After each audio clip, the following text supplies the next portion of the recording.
Let's go guys sa Bohemian Switzerland here in Czech Republic. So medyo malapit to sa Decin and then lampas to doon sa Teplice and lampas din to sa Prague. Kung galing ka ng Prague dapat papunta ka ng Germany. So ito yung mga makikita nyo dito, falls and then mahabang lakarin, and ipapakita ko sa inyo kung anong nangyari sa journey ko na to. It's a long journey because it's 11 in the morning and then nakauwi kami by maybe 6 in the afternoon or in the evening. So eto, nakita ko lang to sa daanan. So dahil maganda yung view niya, so pinapakita ko lang sa inyo na ganito yung mga formation, ng mga rocks formations na makikita natin during the journey of our Bohemian Switzerland. So, marami kasing parte ang Bohemian Switzerland. So, merong mga rock formation na hindi namin napuntahan dahil sa sobrang lawak niya. So, itong pinuntahan namin is sa Mesna, na kung saan meron siyang boat at sumakay kami ng boat dito. So, ito yung mga pwede nyo makita, yung small falls. Sumakay kami ng boat for about like 8 meters only. And here, makikita nyo, ito yung mga kasama ko. Ayan, 4 lang po kami, magkakasama kami. And thank you for our friend, which is kanya yung car na ipinunta namin dito. So, medyo malapit lang talaga to kapag galing ka sa Ustinad Labem, kung alam nyo Ustinad Labem. So, eto, wala pa akong idea niyan kung ano yung mapupuntahan namin sa lugar na to. Actually talaga, wala talaga akong idea. So, medyo masakit yung tuhod ko. Pero, let's try. So, ito parang hiking, downhill, uphill. So, unahin natin syempre yung pababa. So, ganito yung scenario niya pag pababa siya. So, ito yung start pa lang namin siya. Nag-i-start pa lang kami niyan guys, pero nakahawak na agad ako sa handrail. Kung makikita nyo, sa buong journey ko, nakahawak talaga ako sa handrail niyan. And nasa start up pa lang kami at that time. And you see, yung handrail niya, talagang lagi siyang pababa. So, pasigsag to guys, no? Imagine niyo na pasigsag tong dinadaanan namin. And because of that, para lang hindi siya masyadong matarik. Because I don't know if it's 300 to 350 meters above sea level. And kung ganun kataas yung aming aakyatin and matarik siya, sobrang hirap, kaya pasigsag yung daanan. So eto, dito pa lang, andito pa lang kami sa unahan. So I think nasa 5 to 10 minutes away pa lang kami doon sa pinakataas kanina, kung saan ipinakita ko sa inyo yung nasa taas pa lang kami. So eto, nahihirapan na po ang aking katuhuran ng mga panahon na to. Pero kailangan kong tatagan ng aking sarili. Ayan, tingnan nyo naman guys, 'di ba? Kung makikita nyo yung handrail niya, laging si pababa, no? So, hindi ko napakita dito yung pag-akyat namin kasi medyo nagmamadali na rin kami because it's already, I think, 4 or 5 in the afternoon. Pero yung pababa kasi niya, mas hirap ako compare doon sa pataas. At tingnan nyo naman yung mga nakakasalubong namin. So, eto, para siya guys na nagma-mountaining ka. Parang ganun.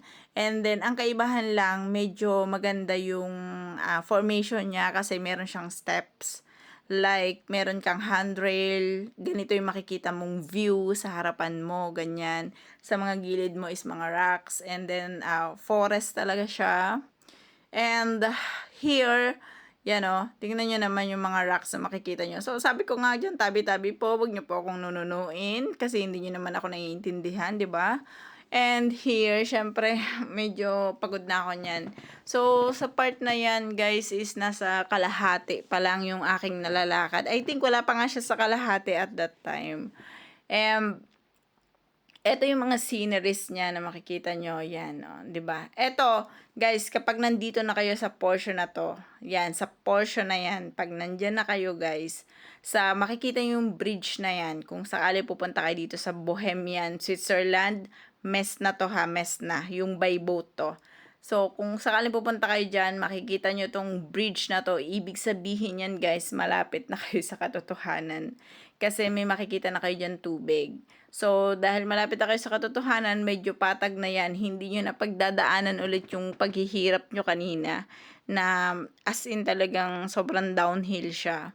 And eto, kung makikita nyo yan sa sa ating Google, yan, makikita nyo yan, yung formation na yan. So, hindi ko alam kung bakit masyado lang kasi siyang mapuno.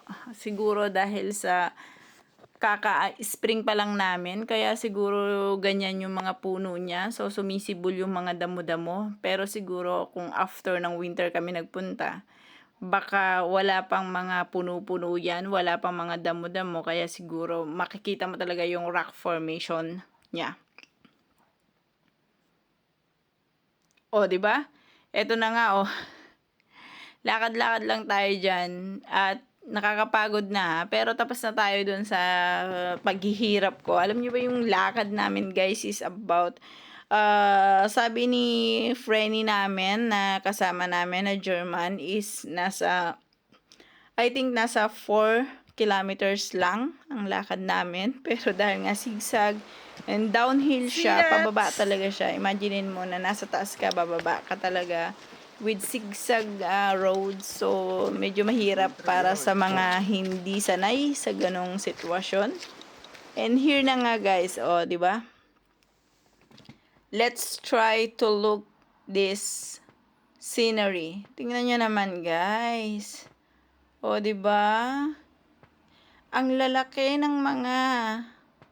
Anong malaki? Hindi, totoo. Malaki talaga yung rock formation niya. Oh, it's my friend. Malaki talaga yung rock formation niya. Yan, oh. You see that? Di ba? Super, nakaka-amaze siya, nakakapagod, but at the same time, tiring pero blessed. Ganon. And eto, guys, eto na yung pupuntahan namin. Actually, eto na talaga yung pinuntahan namin. Yan. Etong part na to, ipapakita ko sa inyo ng buo. Etong part na to, guys, yan. Eto talaga yung scenery na pupuntahan pag ikaw ay dito pumunta. Makikita yung falls na yon, and then this rock formation, and then dito sa kabilang side na to naman is mga bato-bato. Ayan, ganyan lang siya. Pero makikita nyo yan, guys, kapag isinearch nyo yung Bohemian, Switzerland, makikita nyo itong mga rock formation na to. Binigyan ko lang kayo ng konti idea, medyo mahihirapan muna kayo. After ng hirap, ito yung makikita nyo sa inyong journey. So, kung kayo ay nasa Czech Republic, pwede nyo itong puntahan, guys. So, Bohemian, Switzerland, mess na yung pinuntahan namin na part na to. Kasi maraming part to eh. Iba-ibang part siya. So, sumakay nga rin pala kami ng boat. It's only 200 per head. Pero, guys, ano lang to ha? Mga 15 to 20 minutes lang siguro kami. So, inikot lang kami. Maikli lang. Siguro nasa 450 meters lang kaming iniikot dyan. Ipinakita lang sa amin yung nasa may padulo pa doon na hindi na siya kayang lakarin. Is 450 meters for 200 crowns. So, pwede naman dito, guys, ang card. Pwede kayo magbayad ng True Card. And ito yung scenery na makikita nyo doon. So, dalawang rock na malalaki. So, magkabila, parang dadaan kayo sa gilid ng mga rocks.